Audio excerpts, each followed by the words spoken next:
اعوذ باللہ من الشیطان الرجیم یا معشر الجن والانس ان استطعتم ان تنفذوا من اقطار السماوات والارض فانفذوا لا تنفذون الا بسلطان یا معشر الجن والانس، اے گروہ جن و انس، ان استطعتم اگر تم طاقت رکھتے ہو، ان تنفذوا یہ کہ تم نکل جاؤ کناروں سے، السماوات والارض آسمان اور زمین کے، فانفذوا تو نکل جاؤ، لا تنفذون تم نہیں نکل سکتے الا مگر بسلطان غلبے ہی سے۔ جنات اور انسانوں کو اللہ تعالیٰ نے بندگی کے لیے پیدا فرمایا، جس طرح قرآن پاک میں دوسری جگہ اللہ نے فرمایا وَمَا خَلَقْتُ الْجِنَّ وَالْإِنسَ إِلَّا لِيَعْبُدُونَ، اللہ فرماتے کہ ہم نے جن و انس کو صرف اپنی بندگی کے واسطے پیدا فرمایا۔ تو جن و انس اکاؤنٹیبل ہے اپنے ڈیڈز کے لیے، اپنے اعمال کے لیے، ان سے پوچھ گچھ ہونی ہے۔ اور اس آیت میں اللہ فرماتے ہیں کہ یا معشر الجن والانس ان استطعتم ان تنفذوا من اقطار السماوات والارض فانفذوا، کہ ایک گروہ جن و انس اگر تم طاقت رکھتے ہو زمین اور آسمان کے کناروں سے نکلنے کی تو نکل لو، لا تنفذون الا بسلطان تم نہیں نکل سکتے مگر طاقت سے، یعنی تمہارے اندر اتنی طاقت ہے ہی نہیں۔ اس کا مطلب حساب کتاب سے بھاگنا بھی لکھا ہے کہ اللہ تعالیٰ جب حساب کتاب لیں گے تو جن و انس بھاگ نہیں سکیں گے، میدان محشر میں حساب کتاب سے بھاگ نہیں سکیں گے۔ اور جو پیدا ہوا تو وہ آزمائش میں ڈل گیا اور وہ امتحان میں ڈل گیا۔ دنیا کی زندگی بھی آزمائش ہے اور مرنے کے بعد بھی انسان کو جن مراحل سے گزرنا ہے، اس زندگی کے بارے میں پوچھ گچھ ہونی ہے، تو انسان اللہ کی تقدیر سے نہیں بھاگ سکتا اور حساب کتاب سے نہیں بھاگ سکتا۔ اسی طرح اس آیت کو اگر آپ اس میٹیریل یونیورس پہ اپلائی کریں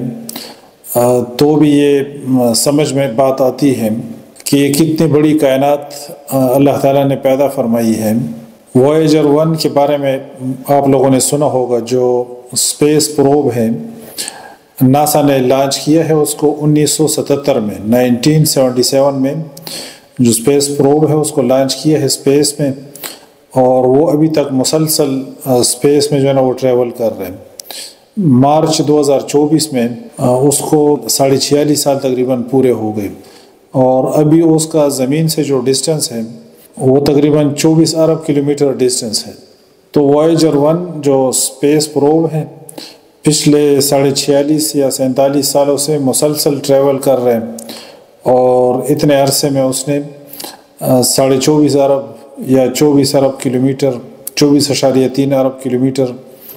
کا ڈسٹنس اس نے ابھی تک کور کیا ہے، اور وہ زمین پر انفارمیشن بیچتا رہتا ہے ابھی بھی، اور ابھی بھی ٹریول کر رہا ہے مسلسل۔ لیکن 24 ارب کلومیٹر کی اس کائنات کے اندر کوئی وقت ہی نہیں ہے۔ 287 ارب کلومیٹر تو صرف ہماری جو نظام شمسی ہے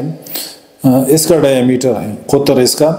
287 ارب کلومیٹر ہے۔ ہم جس کہکشاں میں ہیں اس کو ملکی وے کہتے ہیں، اور ملکی وے کہکشاں کا ڈائی میٹر 1,00,000 نوری سال ہے، یعنی روشنی ایک سال میں جتنا فاصلہ طے کرتی ہے وہ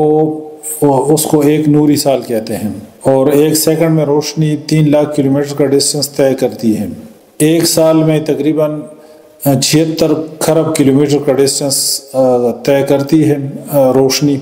تو آپ امیجن کریں کہ 1,00,000 سالوں میں روشنی کتنا زیادہ ڈسٹنس طے کرتی ہے۔ یہ صرف ہماری ملکی وے کا ڈائی میٹر ہے، یہ جو کہکشاں ہے۔ ہماری ملکی وے سے سب سے جو نزدیک دوسری گلیکسی پڑتی ہے وہ اینڈرومیڈا ہے، 25,00,000 نوری سال کے ڈسٹنس پہ ہے۔ 1923 تک سائنسدانوں کا اندازہ تھا کہ اس کائنات کا جو پوری یونیورس کا جو ڈائی میٹر ہے وہ 1,00,000 نوری سال ہے، اور اب جب چیزیں امپروو ہو گئی ہیں تو اس وقت جو آبزرویبل یونیورس ہے اس کا ڈائی میٹر بتلاتے ہیں کہ 92 بلین لائٹ ایئرز ہیں، 92 ارب لائٹ ایئرز، بہرحال تو جن و انس کو اللہ تعالیٰ نے تخلیق فرمایا بندگی کے واسطے اور آزمائش کے لیے، ٹیسٹ کے لیے۔ اور سورہ ملک میں اللہ فرماتے ہیں کہ الذی خلق الموت والحیات لیبلوکم ایکم احسن عملا، کہ اللہ تعالیٰ وہ ذات ہے جس نے تخلیق کیا موت کو اور زندگی کو تاکہ وہ تمہیں آزمائے کہ تم میں کون احسن عمل کرتا ہے۔ تو ایک تو جو پیدا ہوا وہ آزمائش میں پڑ گیا، اور جو پیدا ہوا تو اس کی موت کنفرم ہے کہ اس نے مرنا ہے، اس نے اس دنیا سے جانا ہے اور اس کے ساتھ حساب کتاب ہونا ہے، اور انسان بھاگ نہیں سکتا، نہ اللہ کی تقدیر سے بھاگ سکتا ہے